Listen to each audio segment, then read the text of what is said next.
Welcome to JNI today. ముందుగా headlines చూద్దాం. కుప్పం నియోజకవర్గం శాంతిపురంలో బహిరంగ సభ హాజరైన సీఎం జగన్. కుప్పానికి చంద్రబాబు ఏం చేశాడంటూ విమర్శలు. చంద్రబాబు ఇక్కడ ఇల్లు కూడా కట్టుకోలేదని వ్యాఖ్యలు.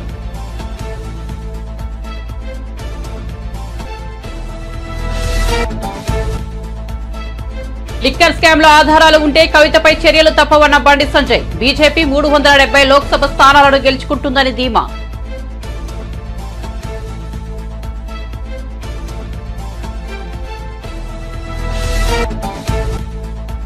కుప్పం సభలో చంద్రబాబుపై విమర్శనాస్త్రాలు సంధించిన సీఎం జగన్. నువ్వా రాయలసీమను ఉద్ధరించిందంటూ దేవినేని ఉమా ఫైర్. దమ్ముంటే శ్వేతపత్రం విడుదల చేయాలని సవాల్.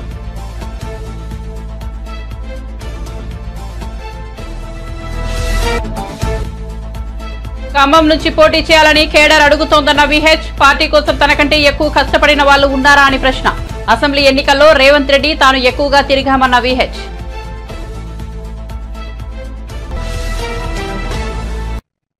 ఇక వార్త వివరాల్లోకి వెళ్తే కుప్పం నియోజకవర్గం శాంతిపురంలో ఏర్పాటు చేసిన బహిరంగ సభకు సీఎం జగన్ హాజరయ్యారు. ఈ సందర్భంగా ఆయన ప్రసంగిస్తూ కుప్పం నియోజకవర్గంలో చంద్రబాబు చేసిన అభివృద్ధి ఏంటని ప్రశ్నించారు. కుప్పానికి ఏమి చేయని చంద్రబాబు ఈ నియోజకవర్గ ఎమ్మెల్యేగా ఉండేందుకు అర్హుడేనా అని నిలదీశారు. చంద్రబాబు నాడు మంత్రిగా ఉంటూ చంద్రగిరి నుంచి పోటీ చేసి ఓడిపోయారని, కుప్పం వచ్చి 35 ఏళ్లుగా గెలుస్తూ కనీసం ఇల్లు కూడా కట్టుకోలేదని అన్నారు. దీన్ని బట్టే ఇక్కడి ప్రజలపై ఆయనకు ఎంత ప్రేమ ఉందో అర్థం చేసుకోవచ్చని తెప్పిపొడిచారు. సొంత నియోజకవర్గం సంక్షేమాన్ని పట్టించుకొని ఆ వ్యక్తి 75 ఏళ్ల వయసులో నలుగురితో పొత్తు పెట్టుకుని వస్తున్నారని సీఎం జగన్ విమర్శించారు. పొత్తులు దేనికి అంటే సమాధానం చెప్పడని అన్నారు. ఏదైనా ఒక గ్రామానికి వెళ్లి మీ మార్క్ మంచి పని ఏదైనా చేశారా అంటే ఏది చెప్పడని పేర్కొన్నారు. అన్ని మంచి పనులు చేశానంటున్న చంద్రబాబు ఎన్నికల్లో గెలిచేందుకు పొత్తులు ఎందుకు పెట్టుకున్నారని ప్రశ్నించారు.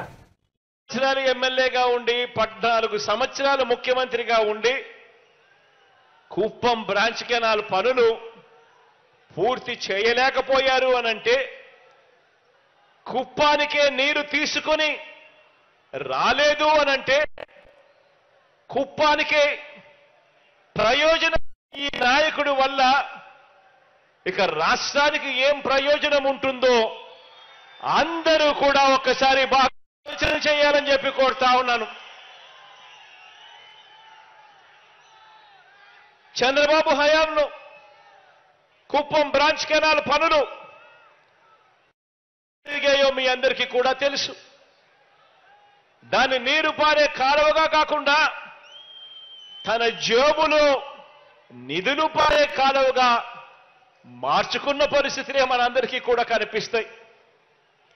కాబట్టి ఈ కాంట్రాక్టును తనకు భారీ వాటా ఇచ్చే వారిలో ఎవరికి ఇవ్వాలి, అంచనాలు ఎలా పెంచాలి, మట్టి పనులు ఎలా పెంచుకోవాలి, ఇలా ఎంత మడుపులు పుచ్చుకోవాలి అన్న అంశం మీదనే చంద్రబాబు గారు రీసెర్చ్ చేశాడే తప్ప ఇక్కడ ప్రజలకు కానీ, పక్కనే ఉన్న పలంనేరు ప్రజలకు కానీ, ఈ 2 నియోజకవర్గాల్లో ఉన్న 2 లక్షల మంది ప్రజలకు కానీ వీరికి మంచినీళ్ళు ఎలా అందించాలి, వీరికి సాగునీరు ఎలా అందించాలి అన్న అంశం మీద కనీసమైన దృష్టి కూడా లేదు అనంటే ఆలోచన చేయమని అడుగుతా ఉన్నాను.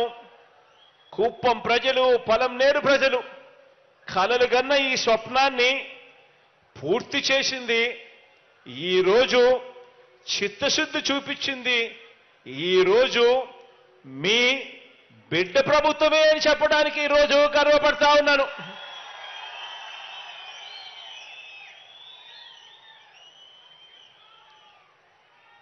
ఇదే కుప్పం బ్రాంచ్ కెనాల్ పనులకు 2015లో జనవరిలో శాఖ పరిపాలనా అనుమతులు మంజూరు చేసిన తరువాత దాన్ని 2015 నుంచి 18 మధ్యలో రకరకాల కారణాలు చూపినా ఇదే పెద్ద మనిషి చంద్రబాబు గారు ఆ అంచనాలను అమాంతం పెంచుకుంటూ పోయాడు. ఆ అంచనాలను అమాంతం పెంచుకుంటూ 561 కోట్ల రూపాయలకు పెంచుకుంటూ తనకు కావలసిన కాంట్రాక్టర్లకు, తన పార్టీ వాళ్లకు, తనకు కావలసిన కాంట్రాక్టర్లకు, తన బినామీలకు ఈ పనులప్ప చెప్పాడు. 2019 ఎన్నికల ముందు ఏం జరిగింది అంటే పనులు పూర్తి చేయకపోగా లాభాలు వచ్చే పనులు మాత్రమే చేసి మిగిలిన ముఖ్యమైన పనులు వదిలేసి తన అస్మదీయ కాంట్రాక్టర్లకు కోట్ల రూపాయలు సొమ్మును ఇచ్చాడు చంద్రబాబు నాయుడు గారు. ఆలోచన చేయమని అడుగుతా ఉన్నా. ఇదంతా కూడా మన కళ్ళ ఎదుటే మనకే కనిపించిన విషయం కాబట్టే అంటున్నా.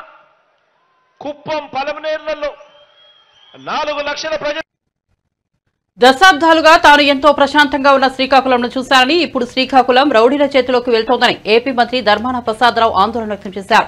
కడప నుంచి ఎవడో సుబ్బారెడ్డి వచ్చి భూమి దొబ్బేస్తామని అన్నాడని, నువ్వు ఎవడివి, శ్రీకాకుళం నీ అబ్బసొత్తు కాదని తాను చెప్పానని తెలిపారు. ఎక్కడి నుంచో వచ్చి ఇక్కడ అజమాయిషీ చేయాలనుకుంటున్నారని, ఇలాంటి వాటిని ఇక్కడి నేతగా తాను అవమానంగా భావిస్తానని చెప్పారు. సుబ్బారెడ్డి పైన ఒక లీడర్ ఉంటారని, ఆ లీడర్కు పైన మరొక లీడర్ ఉంటారని తెలిపారు. శ్రీకాకుళంలో ఈ రోజు మీడియాతో మాట్లాడుతూ ఆయన ఈ వ్యాఖ్యలు చేశారు. ఉత్తరాంధ్ర ప్రాంతంలో ఎన్నో వనరులు ఉన్నాయని, వాటిని కొట్టేసేందుకు రౌడీ ముక్కలు ఇక్కడకు వస్తున్నామని ధర్మాన తెలిపారు. వారు ఏ పార్టీకి చెందినవారైనా తాను అడ్డుకుంటానని చెప్పారు. ఇలాగే వదిలేస్తే ఈ ప్రాంతమంతా రౌడీలమయం అవుతుందని అన్నారు. ఇతర ప్రాంతాలు కూడా ఇలాగే పాడవుతాయని చెప్పారు. పట్టణాలు ప్రశాంతంగా ఉండాలని చెప్పారు. వచ్చి చెప్పండి, నేను సుబ్బారెడ్డిను ఈ భూమి దొబ్బేస్తాము మాకు వచ్చేస్తాడు, నీవెవడు నీకు రమ్మన్నాడు, శ్రీకాకుళం పెట్టి నీ అబ్బగారు సొమ్ము అనుకున్నావు బొమ్మని చెప్పాను. మన ఫ్యామిలీస్ అవి ఎవరో వాళ్ళు ఎవరో కూడా నాకు తెలియదు, పార్టీయా నేను చూడను. అంటే ఏమనుకుంటున్నాడు, అక్కడి నుంచి వచ్చేస్తే మనం ఇక్కడ చేయొచ్చు, మన అజమాయిష్ చెలాయించవచ్చు అనుకుంటాం. అది నేను అవమానంగా భావిస్తాను. అందరికి ఎందుకు ఇచ్చేస్తారు అక్కడి నుంచి? అసలు ఈ పట్టణానికి వచ్చిన వాళ్ళు ఎక్కడి నుంచి వస్తున్నారు? మేము ఒకసారి ఆలోచించండి. ఇంకొక ప్రాంతం నుంచి ఇక్కడికి ఎందుకు వస్తున్నారు? నివాసం ఉన్న వాళ్ళందరూ చూస్తే 10 ఇళ్ళు 9 ఇళ్ళు ఇతర జిల్లాలో ఇతర ప్రాంతాల్లో ఉన్న వాళ్ళు ఇక్కడికి వచ్చినారు. ఎందుకు వచ్చింది? అక్కడంటే వాతావరణం లేదనమాట. మరి ఇక్కడ వాతావరణం లేకపోతే అక్కడికి వెళ్ళిపోతారు. వాతావరణం లేకపోవడానికి ఏం పెద్ద ఇదేముంది, వదిలేస్తే అయిపోతుంది, రౌడీలు మయం అయిపోతుంది. ఎవరో వెళ్ళరు, మనలున్నోళ్ళే ఒకడినొకడు దోచుకోవడానికి ఒక రౌడీని ఆశిస్తారు. ఆ రౌడీకి ఆడికంటే పెద్ద రౌడీ ఇంకొకటి ఎక్కడో ఉంటాడు, ఆ పెద్ద రౌడీకి ఇంకొక అసలు బాస్ ఇంకోటి ఉంటాడు. ఈ సిస్టమ్ అలాగే ఈ రౌడీల చేతిలోకి వెళ్ళిపోతుంది. ఎలా పాడైపోయినాయంటే మిగతా దగ్గర ఇవే. అదే మిగతా విషయాలు ఎలా ఉన్నా ప్రశాంతంగా ఈ పట్టణం ఉండడానికి ఇవి కూడా అవసరం, సదుపాయాలు అవసరం. ఎక్కడి నుంచి వచ్చి స్థిరపడిపోయారు, ఆ పంచన బ్రతుకుతున్నారు.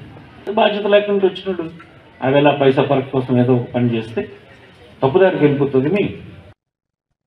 కుప్పం నియోజకవర్గంలోని శాంతిపురం వద్ద ఏర్పాటు చేసిన వైసీపీ సభలో సీఎం జగన్, టీడీపీ అధినేత చంద్రబాబుపై తీవ్ర విమర్శనాస్త్రాలు సంధించిన విషయం తెలిసిందే. 35 ఏళ్ల ఎమ్మెల్యేగా ఉన్న చంద్రబాబు కుప్పం నియోజకవర్గానికి ఏం చేశారని నిలదీశారు. తాము కుప్పం నియోజకవర్గానికి కృష్ణానీటిని తీసుకొచ్చామని చెప్పారు. ఈ నేపథ్యంలో సీఎం జగన్ వ్యాఖ్యలపై టీడీపీ సీనియర్ నేత దేవినేని ఉమా బదులిచ్చారు. ముఖ్యమంత్రి జగన్ రెడ్డి కుప్పంలో అబద్ధాలు అసత్యాలతో నీళ్ళిచ్చాననే బడాయి ప్రకటనలు చేస్తూ ఉన్నాడు. కుప్పానికి నీళ్లు తెచ్చానని గొప్పలు చెప్తా ఉన్నాడు. నేను అడుగుతా ఉన్నాను, 672 కిలోమీటర్లో హంద్రినివా కాలువ పనులు చేశానని సిగ్గు లేకుండా జగన్ రెడ్డి ఎలా మాట్లాడతాడని నేను ప్రశ్నిస్తా ఉన్నా. 13% పనులు చేయటానికి 57 నెలలు పట్టిందా? ఇవాళ కుప్పం బ్రాంచ్ కెనాల్ మీద 30 కోట్లు పనులు చేసి డబ్బా కబుర్లు చెప్తావా? ఎక్కడి నుంచి ఎక్కడికి నీళ్లు తీసుకొచ్చావు? ఎన్ని కిలోమీటర్లు నీళ్ళు వెళ్ళాయి? కుప్పం కెనాల్ మీద చంద్రబాబు నాయుడు గారి హయాంలో 87% పైగా పనులైతే మిగిలిన 13% పనులు కూడా పూర్తి చేయలేని దద్దమ్మ అసమర్థ ముఖ్యమంత్రి జగన్ రెడ్డి, నీ బడాయి కబుర్లకు అర్థం ఉందా అని అడుగుతున్నా. ఆ రోజు 3,000 కోట్ల పైగా పులివెందుల కాలువలకి ఆవుగుటెనల పనులు పూర్తి చేసి పులివెందులకు నీళ్ళిచ్చి మాట నిలబెట్టుకున్న చంద్రబాబు నాయుడు గారిని తిట్టాలనే దురుద్దేశంతో కడుపు మంటతో కక్షపూరిత వైఖరితో కుప్పం బ్రాంచ్ కెనాల్ పనుల్ని 57 నెలలు పక్కన పెట్టాడు. పనులు చేసిన కాంట్రాక్టర్ల మీద ఏజెన్సీల మీద కక్షపూరిత వైఖరితో పనులు పక్కన పడేసి కావాలని కుప్పం కృష్ణమ్మ తల్లి నీళ్లు కాళ్ళడ్డం పెట్టి 57 నెలలు పైచాచిక ఆనందం పొందాడు. ఇవాళ ఎన్నికల్లో ఓట్లు దండుకోవాలనే ప్రయత్నంలో భాగంగా ఆంధ్రనేవా కాలువలకి నీళ్లు తేవటం చేతకాక కర్నూలు, అనంతపురం, చిత్తూరులో తాగటానికి కూడా ఆంధ్రనేవా కాలువలకి నీళ్లు తేలేని దద్దమ్మ చేతకాని ముఖ్యమంత్రి జగన్మోహన్ రెడ్డి. కుప్పం అభివృద్ధి గురించి నువ్వు మాట్లాడతావా? ఆంధ్రప్రదేశ్ అసెంబ్లీ ఎన్నికలకు సంబంధించి టీడీపీ విడుదల చేసిన తొలి జాబితాపై పలువురు నేతలు ఆందోళన చేస్తున్నారు. తొలి జాబితాలో టికెట్ దక్కని నేతలు అసంతృప్తి వ్యక్తం చేస్తున్నారు. ఇన్నేళ్లుగా పార్టీని నమ్ముకున్న తమకు కాకుండా బయట వారికి టికెట్ ఎలా ఇస్తారంటూ మండిపడుతున్నారు. తాజాగా తంబలపల్లి నియోజకవర్గం టికెట్ ఆశించిన గొల్లశంకర్ యాదవ్ అనుచరులు సోమవారం చంద్రబాబు ఇంటి వద్ద ఆందోళన చేపట్టారు. పెట్రోల్ క్యాన్లతో వచ్చి తంబలపల్లి టికెట్ తమ నాయకుడికి ఇవ్వాలని డిమాండ్ చేస్తున్నారు. చంద్రబాబు నివాసం వద్ద ఉన్న సెక్యూరిటీ సిబ్బంది వారిని అడ్డుకొని పెట్రోల్ క్యాన్లను తీసేసుకున్నారు. దీంతో శంకర్ యాదవ్ అనుచరులు నినాదాలు చేస్తూ రోడ్డుపై బైఠాయించారు. కాగా అన్నమయ్య జిల్లా తంబలపల్లి నియోజకవర్గం నుంచి టీడీపీ అభ్యర్థిగా దాసరిపల్లె జయచంద్రారెడ్డిని చంద్రబాబు ఎంపిక చేశారు. దీనిపైన శంకర్ యాదవ్ అనుచరులు విమర్శలు వ్యక్తం చేస్తున్నారు. జయచంద్రారెడ్డిపై ఆరోపణలు గుప్పిస్తున్నారు. ఆయన పెద్దారెడ్డి అనుచరుడని ఆరోపిస్తూ పార్టీకి కోవట్లు అవసరం లేదని, అలాంటి వారిని ప్రోత్సహిస్తూ పార్టీ కోసం నిజాయితీగా కష్టపడ్డ వారికి అన్యాయం చేయవద్దని విజ్ఞప్తి చేస్తున్నారు.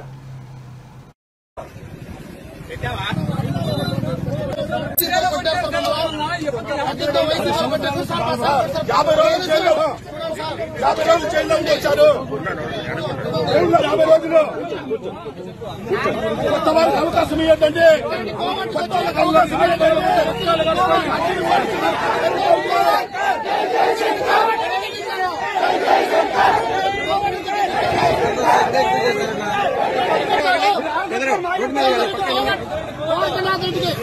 అమ్మలపల్లి మన పక్కన జయచంద్రారెడ్డి 5 ఏళ్ళు కష్టపడి రాజకీయంగా ఆస్తులు అమ్ముకున్నారు సారు. ఈ రోజు మన పార్టీ జెండా వేసాము. ఎందుకైనా టికెట్ పోసుకున్నదో చచ్చిపోతాం. సెక్యూరిటీ గవర్నమెంట్ కంటే చచ్చాక ఈడో చచ్చిపోతాం.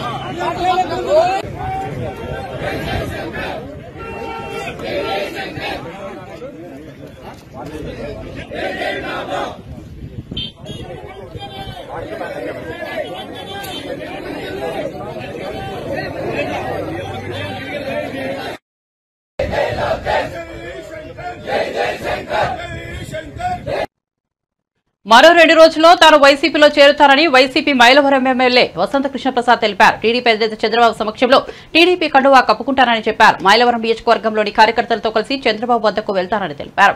టీడీపీ నేత మాజీ మంత్రి దేవినేని ఉమ్మతో తనకు వ్యక్తిగత ద్వేషాలు లేవని, పార్టీ హైకమాండ్ సమక్షంలో ఇద్దరం కలిసి అన్ని మాట్లాడుకుంటామని కృష్ణప్రసాద్ చెప్పారు. ఇదే సమయంలో సీఎం జగన్పై విమర్శలు గుప్పించారు. చంద్రబాబు నారా లోకేష్లను వ్యక్తిగతంగా తిట్టాలని జగన్ చెప్పారని అన్నారు. మైలవరం టికెట్ ఇస్తామని చెబుతూనే వారిని తిట్టాలని అన్నారని చెప్పారు. వైసీపీలో ఉండలేకే టీడీపీలో చేరుతున్నానని తెలిపారు. విపక్ష నేతలను తిట్టే వారికే వైసీపీలో టికెట్లు ఇస్తానని దుయ్యబట్టారు. రాబోయే కొద్ది రోజుల్లో తెలుగుదేశం పార్టీలో చేరి మైలవరం నియోజకవర్గంలో అట్లాగే మిగతా కూడా తెలుగుదేశం పార్టీతో ప్రయాణం చేస్తూ ఎవరైతే నాతో పాటు కాలం మైలవరం నియోజకవర్గంలో వైఎస్ఆర్ కాంగ్రెస్ పార్టీలో పనిచేశారో, భావసారూప్యత కలిగి నా నాయకత్వంలో నియోజకవర్గ అభివృద్ధి కోసం ఎవరైతే శ్రమించారో వాళ్ళందరితో మాట్లాడి తెలుగుదేశం పార్టీలో చాలా సంవత్సరాల నుంచి ఆ పార్టీ అభివృద్ధి కోసం, నియోజకవర్గ అభివృద్ధి కోసం కలిసి పనిచేస్తున్నటువంటి సోదరులందరూ ఉన్నారు. వారితో భావసారూప్యత కలిగి వారి నాయకత్వంలో నాయకులు కావచ్చు, కార్యకర్తలు కావచ్చు, వారితో కలిసి వారి వెనక సాగేటట్టుగా తెలుగుదేశం పార్టీ కార్యవర్గం వెనక నడిచేటట్టుగా నన్ను ఇష్టపడి నా పనితీరు నచ్చి ఉన్న నాయకులందరినీ కూడా కలుపుకొని రాబోయే రోజుల్లో అతి త్వరలో తెలుగుదేశం పార్టీలోకి చేరడానికి ముహూర్తం అదంతా నిర్ణయించుకొని పత్రికా సోదరుల ద్వారా తెలియజేస్తాను. అనుభవం కలిగినటువంటి చంద్రబాబు నాయుడు గారి నాయకత్వంలో ఈ రాష్ట్రం మరింతగా పురోగమించడం కోసం పురోభివృద్ధి సాధించడం కోసం వారి నాయకత్వంలో వారి అడుగుజాడల్లో నడవటానికి సిద్ధమయ్యి తెలుగుదేశం పార్టీలో చేరబోతున్నానని చెప్పి తెలియజేస్తూ చేరే తేదీ ఇతర వివరాలన్నీ కూడా అతి త్వరలో మీ అందరికీ తెలియజేస్తానని చెప్పి. ఉమా గారితో నాకు ఎటువంటి ఆస్తి తగాదాలో ఇతరత్ర వ్యవహారాలు లేదు. రాజకీయంగానే మేమిద్దరం కొద్దిగా 2018 నుంచి వారి మీద నేను పోటీకి వెళ్ళా కాబట్టి వారు నన్ను కొంచెం వ్యక్తిగతంగా దోషం అనేది దిగటం, అదే మేరకు నేను కూడా కొన్ని ప్రతిస్పందనలు రావటం, ఇట్లా మా ఇద్దరి మధ్య అనేది కొంత వ్యక్తిగతమైనటువంటి స్థాయికి అది వెళ్ళింది. కానీ అది సరైనది కాదు. నేను రాజకీయాలు ఎన్నోసార్లు గతంలో కూడా చెప్పాను, మన రాజకీయ ప్రత్యర్థులమే తప్పితే వ్యక్తిగతమైనటువంటి మనకేం వైరం లేదని చెప్పి. అలాగే రాజకీయంగా ఈ రోజున వారి దగ్గరికి అదే పార్టీలోకి ఆ వేదిక మీద నేను వస్తున్నాను కాబట్టి వారందరితో కూడా కలిసి పనిచేయడానికి నేను సిద్ధంగా ఉన్నాను. నేను లోకేష్ బాబు గారిని కలవటం జరిగింది. కలిసినప్పుడు ఆయనతో దాదాపుగా 1 గంట సమయం గడిపాను. నేను ఆశ్చర్యపోయాను.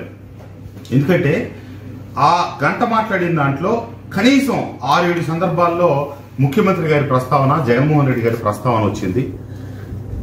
ఆ 6-7 సందర్భాల ప్రస్తావనలో కూడా పరోక్షంగా 4 గోళ్ల మధ్య మేము 3-4 మనుషులను కూర్చొని మాట్లాడుతున్నప్పుడు ఒక్క పర్యాయం కూడా జగన్మోహన్ రెడ్డి అని ఆయన ఉచ్చరించాల. మాట్లాడిన 5-6 సందర్భాలు కూడా జగన్మోహన్ రెడ్డి గారు, జగన్ రెడ్డి గారినే సంబోధించారు. మరి అతనికంటే వయసులో పెద్దవారైనటువంటి ముఖ్యమంత్రి గారు వ్యక్తిగతంగా ఎమ్మెల్యేలని, మంత్రులను పిలిచి మీరు వాళ్ళని దూషించండి అని చెప్పడం ఏ సంస్కారానికి, ఏ సంస్కృతికి నిదర్శనం? ఈ రకంగా దూషించుకుంటూ పోతే గనక దీనికి చివరి అంకం ఎక్కడ? అమరావతి ప్రాంతంలో కొంతమంది ఇక్కడ రాజధాని వద్దు అని ఉద్యమం చేస్తున్నారంటే దాన్ని ఏ కోణంలో చూడాలి? వ్యక్తిగతంగా దోషులకు దిగమని చెప్పి అటు చంద్రబాబు నాయుడు గారిని కానీ, లోకేష్ గారిని కానీ, పవన్ కళ్యాణ్ గారిని కానీ మాట్లాడమని చెప్పి 1కి 4 సార్లు చెప్పడం, ఆ రకంగా మాట్లాడే వాళ్ళకి రాబోయే రోజుల్లో ఉన్నతమైనటువంటి పదవులు లేకపోతే అవకాశాలు ఇస్తామని చెప్పి చెప్పడం, ఆ రకంగా మాట్లాడి వచ్చే అవకాశాలను అందిపుచ్చుకోవాలనే ఆలోచన కానీ ఏదీ లేదు. కాబట్టి నేను ఆ రకంగా కొంతమందికి అవకాశాలు కలిసి ఉండొచ్చాము. తాను ఖమ్మంలో చాలా కాలంగా పనిచేస్తున్నానని, తనకు అక్కడి నుంచి పోటీ చేయాలని పార్టీ క్యాడర్ అడుగుతోందని కాంగ్రెస్ పార్టీ సీనియర్ నేత వి హనుమంతరావు అన్నారు. సోమవారం హైదరాబాద్ లో ఆయన మీడియాతో మాట్లాడుతూ రానున్న పార్లమెంట్ ఎన్నికల్లో తాను ఎంపీగా పోటీ చేస్తానన్నారు. ఖమ్మంలో చాలా ఏళ్లుగా పనిచేస్తున్నానని, ఖమ్మం ప్రజలపై జరిగిన ప్రతి అన్యాయానికి వ్యతిరేకంగా పోరాటం చేశానని పేర్కొన్నారు. పార్టీ కోసం తనకంటే ఎక్కువ కష్టపడిన వాళ్ళు ఉన్నారా అని ఆయన ప్రశ్నించారు. అసలు దేశంలోనే నాకంటే ఎక్కువగా తిరిగిన నాయకుడు ఉన్నాడా అని పేర్కొన్నారు.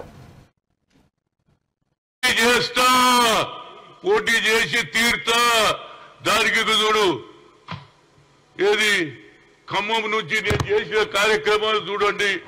ఇది నేను పంపించింది కాదు, ఖమ్మం ప్రజలే పంపించారు. అన్ని కార్యక్రమాలలో పాల్గొన్నా, ఏఐసిసి ఇచ్చిన ప్రతి ప్రోగ్రామ్ లో పాల్గొన్నా. అదేవిధంగా రైతులకు సంఖ్యలు చేస్తే ఆ ప్రాంతానికి పోయి రైతులను ఆదుకున్నా. ఒక్కొక్కరికి ₹1,00,000 ఇచ్చి 10 మంది ఆదుకున్నా. అదేవిధంగా ఏది కొత్తగూడెం ఎమ్మెల్యే కొడుకు ఒక విధమైనటువంటి ఆలోచన చేసి ఆ ఆలోచన భరించలేక చనిపోతే ఆ ప్రాంతానికి కూడా పోయినా. ఎక్కడ అన్యాయం జరుగుతుంది? హాజీపూర్ లో పోయినా 3 అమ్మాయిల మీద ఏది శ్రీనివాస్ రెడ్డి అనే వ్యక్తి ఏ విధంగానైతే పిల్లలను చంపేసి రేప్ చేసిండో అది కూడా బయట పెట్టినా ఇయ్యాలడానికి కూడా కోర్టు ఏది హైకోర్టు అప్రూవల్ ఇస్తలేదు. 3 ఏళ్ళు అయిపోయింది. ఎక్కడ అన్యాయం జరుగుతుంది అక్కడ పోతా. అదేవిధంగా ఏది మన పక్కకున్నటువంటి రంగారెడ్డి జిల్లాలో ఒక అమ్మాయి ఇంటర్మీడియట్ లో చనిపోతే ఆత్మహత్య చేసుకుంటే 50,000 ఇచ్చి వచ్చిన. అదేవిధంగా సిరిసిల్లాలో ఉస్క మాఫియా ఒక పిల్లవాడిని చంపేస్తే అక్కడ టార్చర్ చేస్తే అక్కడ కూడా పోయి ఒక్కొక్కరికి 10,000 ఇచ్చిన. ఈ రాష్ట్రంలో నా లెక్క తిరిగినోడు ఎవడున్నాడో చెప్పుమనండి. అదేవిధంగా మొన్న జరిగినటువంటి పాదయాత్రలో రేవంత్ రెడ్డి జరిగిన, అదేవిధంగా బట్టి విక్రమార్క ఏదైనా యాత్ర పెడితే, పీపుల్ యాత్ర పెడితే కూడా అందులో కూడా తిరిగా. 7 సార్లు ఆయన దగ్గర పోయినా, 5 సార్లు ఈయన దగ్గర పోయినా. పని చెయ్యండి ఎవడరా బాబు. నాకు ఒక సెంటిమెంట్ ఉన్నది. రాజీవ్ గాంధీ అప్పటి పోయినా నేను 2 సార్లు ఖమ్మంలో, ఒకసారి ట్రైబల్ ఏరియాలో, ఒకసారి ఫ్లడ్ ఎఫెక్టెడ్ ఏరియా ఆ ప్రాంతంలో నిలబడాలని 6-7 ఏళ్ల నుంచి కంటిన్యూస్ గా పోతున్నా. నాకంటే ఇంతకుముందు కూడా ఆనాడు నేను పీసీసీ ఉన్నప్పుడు రంగయ్య నాయుడు, అదేవిధంగా తర్వాత అవుట్ సైడర్ అయినటువంటి నాదెల్ల భాస్కరరావు, అదేవిధంగా రేణుకా చౌదరి,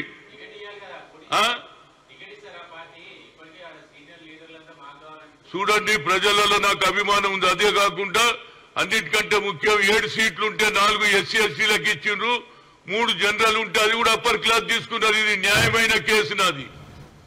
బీసీల గురించి చెప్తారు, బీసీ బిల్లు పెడతా అంటారు. వాలంటీర్లు బూత్ ఏజెంట్లుగా ఉండాలన్న మంత్రి ధర్మాన వ్యాఖ్యలపై బీజేపీ ఏపీ అధ్యక్షులు పురంధేశ్వరి మండిపడ్డారు. విజయవాడలో బీజేపీ రాష్ట్ర ఎన్నికల నిర్వహణ కమిటీ సమావేశంలో పాల్గొన్న ఆమె ఎన్నికల నిబంధనలను వైఎస్ఆర్సీపీ నేతలు ఉల్లంఘిస్తున్నారని విమర్శించారు. ఈ అంశంపై సీఈసీకి లేఖ కూడా రాశామని తెలిపారు. రెవెన్యూ మంత్రి ధర్మాన ప్రసాద్ గారు వారు మాట్లాడుతున్నటువంటి సందర్భంలో వాలంటీర్స్ ఓటర్ని బూత్కి తీసుకుని వచ్చి ఓటు వేయించడం మాత్రమే కాకుండా వాళ్ళు బూత్ ఏజెంట్లుగా ఉండాలి అని చెప్పి వారు చెప్పడం జరిగింది. ఇది క్లియర్గా ఈసీఐ ఇచ్చినటువంటి ఆదేశాలని వారు ఒక రకంగా ఛాలెంజ్ చేయటం అండ్ దానికి విరుద్ధంగా ప్రవర్తించడం. అది మాత్రమే కాకుండా ఫిబ్రవరి 2వ తారీఖున ఫిరంగిపురంలో రాష్ట్ర ముఖ్యమంత్రి గారు జగన్మోహన్ రెడ్డి గారు వారు కూడా ఇచ్చినటువంటి పిలుపు ఏమిటంటే వాలంటీర్స్ సీనియర్ సిటిజన్స్ అందరినీ తీసుకురావాలి అని, బూతుల దగ్గరికి తీసుకొచ్చి వారిని ఫ్యాన్ గుర్తుపై వేసే విధంగా వారికి స్ఫూర్తినివ్వాలని 2వ తారీఖున వారు నిర్వహించినటువంటి సభలో చెప్పినటువంటి విషయం. కనుక ఖచ్చితంగా ఫ్రీ అండ్ ఫెయిర్ ఎలక్షన్స్, పారదర్శకత్వం ఈ ఎలక్షన్స్ జరుగుతాయి, నిర్వహించబడతాయి అనేటువంటి భావన చాలామందిలో లేదు. ఒక రకమైనటువంటి ఆందోళన ఉన్నది. నేను తిరిగి ఈసీఐకి అంటే చీఫ్ ఎలక్షన్ కమిషనర్ గారికి నేను లేఖ రాయటం జరిగింది. ఈ విషయాలన్నీ కూడా వారికి తెలియజేస్తూ, అంతకుముందు ముఖ్యమంత్రి గారు మాట్లాడినటువంటి మాటలు కావచ్చు, నిన్న మొన్న ధర్మాన ప్రసాద్ గారు చేసినటువంటి వ్యాఖ్యలు కావచ్చు, వాటిని పొందుపరుస్తూ వాటి యొక్క కాపీలతోటి నేను సిఈసి గారికి చీఫ్ ఎలక్షన్ కమిషనర్ గారికి పంపించడం జరిగింది.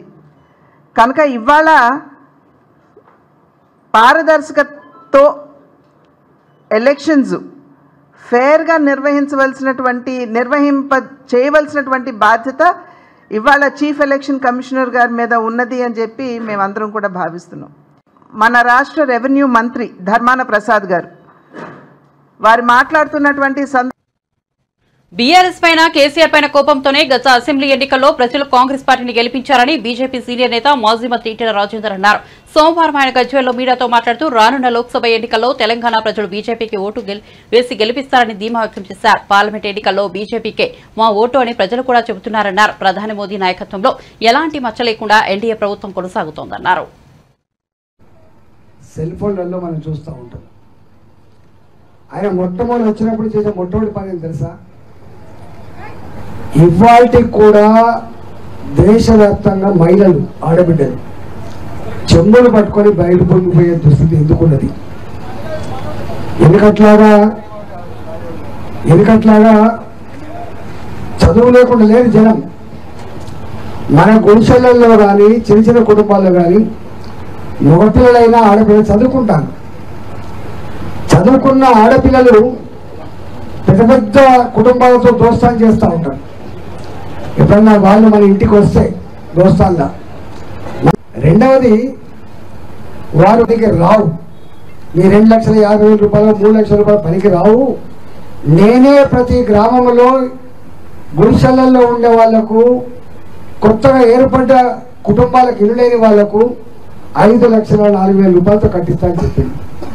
సరే కట్టియచ్చు, కానీ ఈ రాష్ట్రంలో మొట్టమొదటి 5 ఏళ్ళేమో నేను ప్రాజెక్టు కడుతున్నా, నేను డబుల్ బెడ్రూమ్ తర్వాత కట్టిస్తా అని చెప్పిండు. మళ్ళీ వచ్చిన 5 ఏళ్ళకు కూడా ఎక్కడ డబుల్ బెడ్రూమ్ కట్టలేదు. ఇవాళ మీకు తెలుసో తెలియదో, హైదరాబాద్లో ఆ కేంద్రం ఇచ్చిన 2,33,000 ఇల్లు కూడా కట్టక, ఆ కట్టినవి కూడా పంచక, ఇవాళ సొంత ఇంటికి నెరవేర్చకుండా చేసే వ్యక్తి కేసీఆర్. 4 కోట్ల కుటుంబాలకు ఇల్లు కట్టించి సొంత ఇంటికి తిరిగి తీర్చిన నాయకుడు నరేంద్ర మోడీ గారు గుర్తుపెట్టుకోండి. అయితే ఈ రాష్ట్రంలో కనపడతలే కదా బిడ్డ, ఈ రాష్ట్రంలో ముఖ్యమంత్రి నాకు నీ ఇల్లొద్దు, నీ డబ్బా ఇల్లొద్దు అని చెప్పింది కాబట్టి ఇక్కడ రాలేదు. దేనికైనా బాగా గుర్తుపెట్టుకోండి, కేంద్ర ప్రభుత్వము పనిచేస్తుంది, రాష్ట్ర ప్రభుత్వం కూడా పనిచేస్తుంది. తిరుపతి దేవస్థానం ఉద్యోగులకు టీటీడీ పాలక మండలి గుడ్ న్యూస్ చెప్పింది. 4,736 అవుట్సోర్సింగ్ ఉద్యోగులు, 4,200 కార్పొరేషన్ ఉద్యోగులకు జీతాలు పెంచుతూ నిర్ణయం తీసుకుంది. ఈ మేరకు సోమవారం తిరుమలలోని అన్నమయ్య భవన్లో చైర్మన్ భూమన కరుణాకర్ రెడ్డి ఆధ్వర్యంలో జరిగిన సమావేశంలో పాలక మండలి పలు కీలక నిర్ణయాలు తీసుకుంది. ఈ నిర్ణయాలను టీటీడీ చైర్మన్ కరుణాకర్ రెడ్డి మీడియాకు వెల్లడించారు. ఇక నుంచి ప్రతి ఏటా ఫిబ్రవరి 24న తిరుపతి ఆవిర్భావ దినోత్సవాన్ని నిర్వహించనున్నట్లు చైర్మన్ తెలిపారు. అలాగే అటవీ కార్మికుల జీతాల పెంపునకు నిర్ణయించినట్టు చెప్పారు. వడమాలపేటలోని ఉద్యోగుల ఇంటి స్థలాల అభివృద్ధి పనులకు తుడాకు 8.16 కోట్లు చెల్లిస్తున్నామని తెలిపారు. గాలిగోపురం, ఆంజనేయ స్వామి విగ్రహం, మోకాలంబిట్ట ప్రాంతాల్లో ఇకపై నిత్య సంగీతార్చన నిర్వహించాలని నిర్ణయించినట్టు వెల్లడించారు. శ్రీవారి ఆలయంలో జయ విజయాల వద్ద ఉన్న తలుపులకు 1.69 కోట్లతో బంగారు తాపడం చేయనున్నట్లు వివరించారు. అటు ధార్మిక సదస్సులో తీసుకున్న అన్ని నిర్ణయాలకు ఆమోదం తెలిపారు. ఎంఎన్ఓ తదితరులు 21,118 15,480 నుంచి 25,000 రూపాయలు పెంచడం జరిగింది. ఎస్వి పూర్ హోంలో 14 మందికి 10,341 నుంచి 15,000 రూపాయలకు పెంచడం జరిగింది. 2 మందికి 9,780 రూపాయలు ఉన్నది, దాన్ని 18,500 రూపాయలు చేయటం జరిగింది. విద్యా విభాగంలో దాదాపు 111 మంది డిగ్రీ అతిథి అధ్యాపకులు, ఇంటర్ పాలిటెక్నిక్ అతిథి అధ్యాపకులు, అతిథి ఉపాధ్యాయులు, ఇలా దాదాపు 114 మంది. అందులో 111 మందికి 10,341 జీతం నుంచి వాళ్లకు 15,000 రూపాయలు చేయటం జరిగింది. ఇద్దరికి 23,770 రూపాయల నుంచి 26,270 రూపాయలు చేయటం జరిగింది. ఒకరికి 13,703 నుంచి 26,270 రూపాయలు చేయటం జరిగింది. డిగ్రీ అతిథి ఉపాధ్యాయుల అధ్యాపకులకు 14,000 నుంచి 28,000కు పెంచటం జరిగింది. ప్రభుత్వ నిబంధనల ప్రకారమే అన్నీ కూడాను. ఇంటర్ పాలిటెక్నిక్ 5,000 ఇస్తున్నారు, దాన్ని 27,230 రూపాయలకు పెంచటం జరిగింది, నిశ్చయించటం జరిగింది. 338 మందికి 7 కేటగిరీలుగా ఉన్నటువంటి రూపాయలు తీసుకోవాలని నిశ్చయించినాం. అన్నమాచార్య ప్రాజెక్టులో ప్రోగ్రామ్ ఆర్టిస్టులు దాదాపు 333 మంది ఉన్నారు. వీరికి ఇస్తున్నటువంటి కార్యక్రమాలు 15 రోజులు మాత్రమే అనే ఒక నిబంధనను తొలగించి 30 రోజులు కూడా వాళ్లకు ప్రోగ్రామ్స్ని ఇవ్వాలని నిశ్చయించడం జరిగింది. సేల్స్ వింగ్ ఆఫీస్ పబ్లికేషన్స్లో ఒకరికి రోజు కూలీ 645 రూపాయలు ఇస్తున్నారు, దాన్ని నెలసరి వేతనంగా 24,500 రూపాయలకు పెంచడం జరిగింది. ఎస్వి వేద పాఠశాలలో కిచెన్ స్టాఫ్ 15 మంది ఉన్నారు, 15,000 రూపాయలు ఇస్తున్నారు, వాళ్లకు 18,500 రూపాయలు పెంచాలని నిశ్చయించాం. 18,500 కొద్ది 26,320 13,000 నుంచి పిలో పురాణ పండితులు ప్రోగ్రామ్ అసిస్టెంట్ 3 మందికి 24,700 229 మందికి కేవలం ఇస్తున్నానని తెలియదు. అలాగే దీంట్లో ఒక నిమిషం పర్మిషన్. దీంట్లో ఈ పెంచడం అనేటువంటి కేటగిరీలను మీరు పరిశీలిస్తే దీనిపైన దాదాపు 3-4 నెలలుగా ఇంతలో వస్తుంది. కేటగిరీస్నే పడుతున్నాయి అన్నీ. దాదాపు 6 రోజుల క్రితం టీటీడీలో ప్రధాన అర్చకులుగా ఉన్నటువంటి రమణ దీక్షితులు గారు తిరుమల తిరుపతి దేవస్థానం పైన టీటీడీ అధికారుల బులెటిన్ ముగించే ముందు హెడ్లైన్స్ మరోసారి చూద్దాం. కుప్పం నియోజకవర్గం శాంతిపురంలో బహిరంగ సభ, హాజరైన సీఎం జగన్. కుప్పానికి చంద్రబాబు ఏం చేశాడంటూ విమర్శలు, చంద్రబాబు ఇక్కడ ఇల్లు కూడా కట్టుకోలేదని వ్యాఖ్యలు.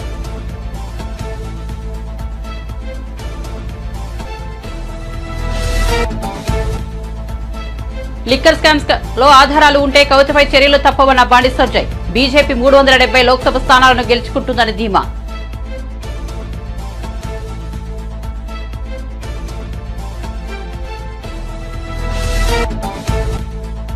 కుప్పం సభలో చంద్రబాబుపై విమర్శనాస్త్రాలు సంధించిన సీఎం జగన్. నువ్వా రాయలసీమను ఉద్ధరించిందంటూ దేవినేని ఉమా ఫైర్. దమ్ముంటే శ్వేతపత్రం విడుదల చేయాలని సవాల్.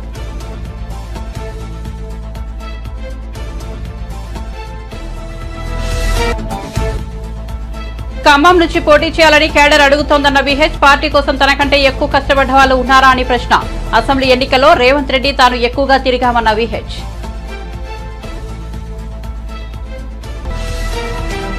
మరిన్ని అప్డేట్స్ కోసం చూస్తూనే ఉండండి జై9 టుడే.